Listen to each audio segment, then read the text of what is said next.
Hello, Virgo. Um, Someone's heart might be breaking under the weight of what they've put you through, and they're finally ready to say the words you've been waiting to hear. What I'm sensing right now is profound regret sitting heavy in someone's chest, keeping them up at night, making them replay every moment they made you question your worth. There could be a person in your energy field who's looking at the space between you and realizing with devastating clarity that they created this distance, that they're the reason you pulled back, that their indecision, their fear, their inability to show up properly might cost them the one person they can't actually afford to lose. If you've been moving forward with your life, protecting your heart, trying to stop checking your phone, they might be about to shatter that peace with an apology that comes from a place deeper than ego. Let me walk you through what I'm picking up on because this energy feels heavy with remorse, urgency, and the kind of clarity that only comes when someone realizes they're about to lose something irreplaceable. There's a strong possibility that this person has been watching you create distance. They've noticed you're not as available anymore, not as responsive, not as willing to wait around while they figure their life out, and what might have started as mild concern could be escalating into full panic. Because distance has a way of making people see clearly. When you were always there, always patient, always understanding, they might have taken that for granted. They might have convinced themselves that you'd wait forever, that your feelings for them were permanent and unconditional, that they had all the time in the world to get their act together. But now that you're pulling back, now that your energy is redirecting away from them, now that they can feel you letting go, everything looks different. Suddenly, what they were casually holding might feel like it's slipping through their fingers, and the possibility of actually losing you might be forcing them to confront feelings they've been avoiding.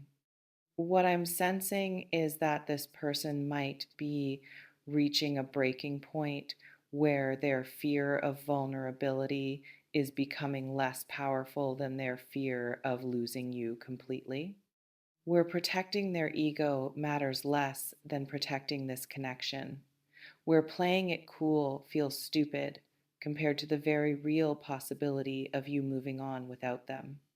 Drop a if someone has been making you wait while they figure things out. Now, let me talk about what might be behind their hesitation, because understanding this doesn't excuse their behavior, but it might help you make sense of why someone who clearly cares about you has been making you feel uncertain. This person could be dealing with their own internal chaos. Maybe they're scared of commitment because past relationships traumatized them. Maybe they're struggling with feeling worthy of something good because they don't see themselves the way you see them. Maybe they're caught between what they want and what they think they should want based on other people's expectations. Or maybe they've just been selfish. Maybe they liked having you available while keeping their options open. Maybe they enjoyed the connection but weren't ready to give up their freedom or their single life. Maybe they were comfortable with the ambiguity because it served them without fully considering how it was affecting you. What I'm picking up on is that regardless of the reasons, they might be having a moment of reckoning now, where they're forced to look honestly at their behavior and recognize the damage it's caused, where they're seeing how their inability to choose you clearly and consistently has made you feel unwanted, undervalued, like you're not enough. And that realization might be gutting them. Because whatever else is true about this person, they likely never wanted to hurt you. They might have thought they were protecting themselves, or buying themselves time, or keeping things light, but they might not have fully grasped that their self protection was coming at the cost of your peace, your confidence, your emotional well being. Now they're seeing it. And they're horrified by what they've done to someone they actually care about deeply. The apology that might be coming could sound something like this: I know I've been unfair to you. I know I've made you wait while I dealt with my own fears and insecurities, and I'm so sorry for that. I see now how my indecision has hurt you, how my inability to commit clearly has made you question yourself when you've never been the problem. I've been the problem. I don't want to lose you. I can't lose you. And if that means I have to face my fears and step up in ways I've been avoiding, I'm ready to do that. I know I don't deserve another chance after how I've handled this, but I'm asking anyway because the thought of you moving on and finding someone who treats you better than I have is killing me. You've been so patient with me, more patient than I had any right to expect. And instead of appreciating that, I took advantage of it. I see that now, and I'm sorry. What I'm sensing is that this apology might come with visible emotion. This person might not be able to maintain their usual composure when they say these things. You might see them cry, or hear their voice shake, or feel the weight of genuine remorse in their energy in a way you haven't experienced before. Comment remorse if you've been waiting for someone to truly see how they've affected you. But let me talk about something really important here, because an apology, no matter how sincere, doesn't automatically fix everything or mean you should immediately take them back. You've been hurt. You've spent time questioning your worth because someone couldn't give you clarity. You've felt the ache of waiting for someone to choose you while they kept you in limbo. You've probably cried over this, lost sleep, questioned what's wrong with you that they couldn't just commit. And the answer is nothing is wrong with you. Nothing has ever been wrong with you. Their inability to show up properly has always been about them, not about any lack in you. And while it's good that they might finally be recognizing that, you don't have to immediately forgive them or make it easy just because they finally reached the obvious conclusion that you're worth fighting for. You're allowed to still be hurt, still be angry, still be protective of your heart after what you've been through. An apology doesn't erase the pain they caused, it just acknowledges it. What matters more than the apology is what comes after. Are they willing to do the actual work of rebuilding trust? Are they prepared to show up consistently now, not just in this emotional moment, but in the weeks and months that follow? Are they ready to give you the clarity, commitment, and security you've been asking for? Or is this just another temporary surge of effort that will fade once they feel secure that you're not going anywhere? Another round of promising to do better without actually changing the patterns that created the problem. You'll know the difference by watching what they do, not just listening to what they say. What I'm sensing is that you might be at a point where you're strong enough now to require real change, not just beautiful words, where you've built enough self respect during this waiting period that you won't settle for crumbs wrapped in apologies. And that's exactly where you should be. Let me talk about what you might be feeling as this unfolds, because your emotional experience matters just as much as theirs. Part of you might feel relieved, validated, like finally they're seeing what you've been trying to tell them. Finally, they're acknowledging that their behavior has been hurtful. Finally, they're expressing the feelings you suspected were there but could never get them to admit. Another part of you might feel exhausted. Like, where was this clarity when you needed it? Why did you have to pull away for them to suddenly realize your value? Why does it always take the threat of loss for people to appreciate what they have? And there might be a part of you that feels conflicted because you still care about this person. You still feel the connection. You still remember the good parts of what you share, but you're also tired. Tired of fighting for someone who won't fight for themselves. Tired of being the only one trying. Tired of feeling like you're never quite enough to make them choose you without reservation. All of these feelings can exist simultaneously. You don't have to pick one emotion and commit to it. You can be happy they're finally being honest and still angry about how long it took. You can want to give them another chance and also need time to decide if that's actually wise. You can love them and still recognize that love alone hasn't been enough to make this relationship healthy. What I'm picking up on is that you're being invited to sit with the complexity of this moment rather than rushing to make a decision about what comes next. Drop A if you're learning to honor all of your feelings instead of just the ones that make things easier. Now, let me talk about what might happen if you do decide to give this person another chance, because that's a possibility you might be considering. This could be a turning point. Sometimes people genuinely need to face the possibility of loss before they can break through their own barriers. Sometimes hitting rock bottom in terms of almost losing someone important is the catalyst for real change. If this person has actually done internal work during this time apart, if they've genuinely examined their patterns and fears, if they're coming back with not just words, but a clear plan for how they're going to show up differently. This might be the beginning of something much healthier than what you had before. You might see them being more communicative, more present, more willing to have hard conversations instead of avoiding them, more consistent in their effort, more clear about their feelings and intentions.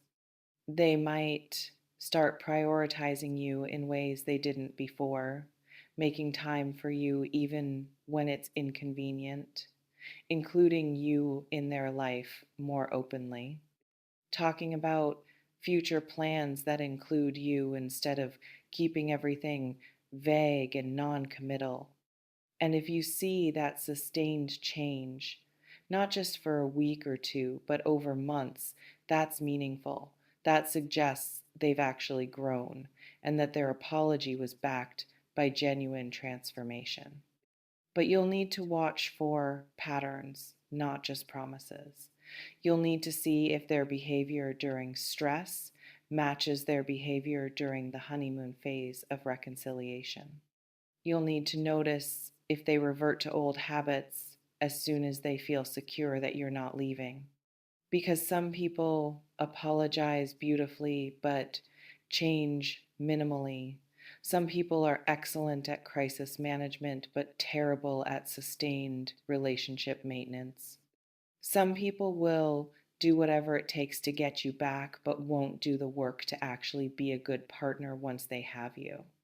Your job is to discern which kind of person this is, and that takes time, observation, and a willingness to walk away again if they prove through their actions that nothing has really changed.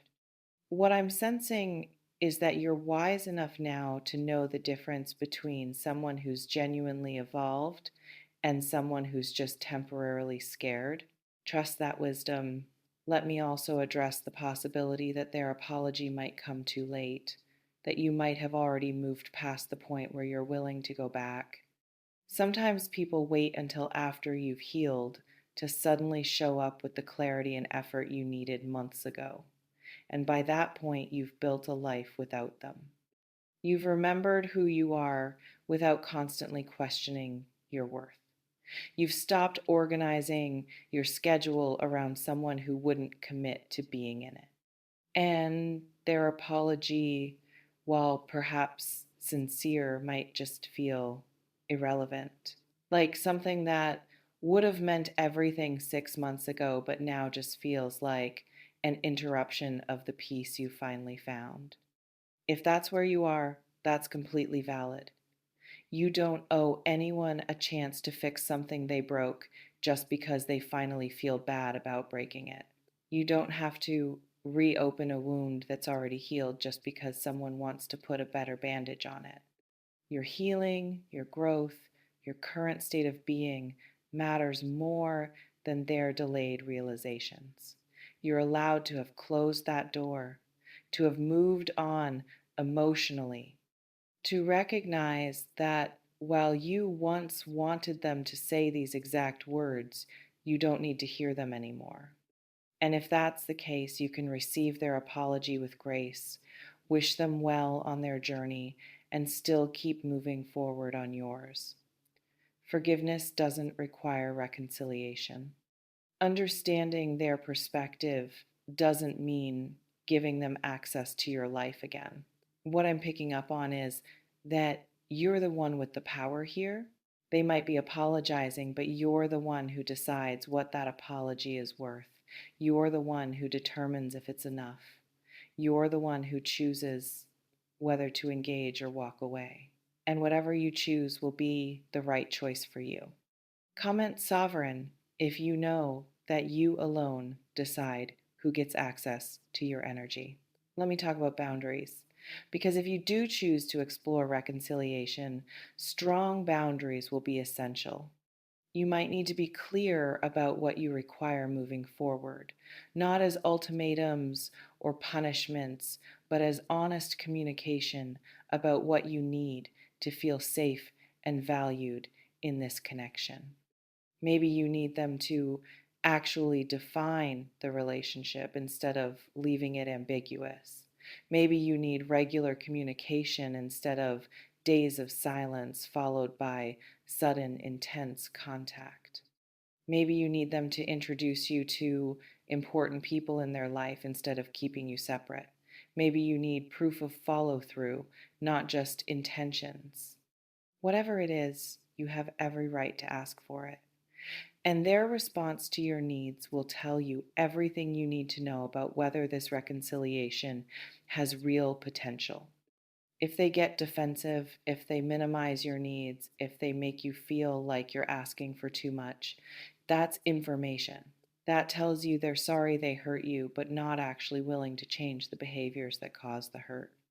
But if they listen, if they take responsibility, if they ask questions to better understand what you need and then actually work to provide it, that's different. That suggests someone who's genuinely committed to doing better. What I'm sensing is that you've learned through this painful waiting period what you will and won't accept, that you've developed clarity about your non negotiables. And that clarity is a gift, even though it came through difficulty. Don't abandon what you've learned just because someone shows up with an apology. Let your boundaries be informed by your experience, not overridden by your hope. Now, as we move toward closing, I want to talk about something that might be underneath all of this: the question of whether waiting for someone is ever actually worth it. Here's what I'm sensing. Waiting for someone who's actively working on themselves, who's communicating with you about their process, who's giving you reasons to believe that timing is the only issue that might be worth considering if it feels right to you. But waiting for someone who's vague, who keeps you uncertain, who expects endless patience without giving you anything concrete to hold on to, that's not waiting for someone. That's putting your life on hold while they live theirs freely. If this person is apologizing for making you wait, they need to understand that waiting has a cost. It cost you peace, it cost you confidence, it cost you time you'll never get back. It cost you emotional energy that could have been invested elsewhere. And their apology needs to account for that cost. Not just, I'm sorry, but I'm sorry, and here's how I'm going to make sure you never have to feel that way with me again. Because you deserve someone who doesn't make you wait, who chooses you clearly and quickly, who sees your worth immediately and acts on it without needing to almost lose you first. If this person can become that, if they can transform their fear and indecision into clarity and commitment, then maybe this painful period will have led somewhere meaningful. But if they can't, if this is just another chapter of the same story with slightly different words, then you walking away isn't you giving up on something good. It's you refusing to settle for something that consistently makes you feel bad. What I'm sensing most strongly is that you're at a choice point. Their apology is an invitation, but you're the one who decides whether to accept it. Their remorse is real, but only you can determine if it's sufficient. Their fear of losing you is valid, but your need for consistent respect and commitment is more valid. Trust yourself to make the decision that honors your growth, your healing, and your worth. Trust yourself to know the difference between someone who's genuinely changed and someone who's just scared. Trust yourself to walk away if that's what serves you, or to cautiously engage if that feels right. Either way, remember this: you are not responsible for making their transformation easy. You are not required to immediately trust someone who broke your trust. You are not obligated to sacrifice your peace just because someone finally realized what they had. May you move through this moment with clarity and self respect. May you honor the part of you that's been hurt while also staying open to genuine change if it presents itself. May you choose yourself first, always, regardless of what anyone else is offering. Take what resonates, leave what doesn't, and remember that an apology is just words until it's backed by sustained, changed behavior. You've waited long enough. Now it's time for them to prove through consistent action whether they deserve another moment of your time. Stay grounded, stay clear, stay powerful, and trust that you'll know exactly what to do when the time comes. I don't sell futures, I build architects. No predictions, just the raw truth for the tough ones. Stay magic, stay in the now.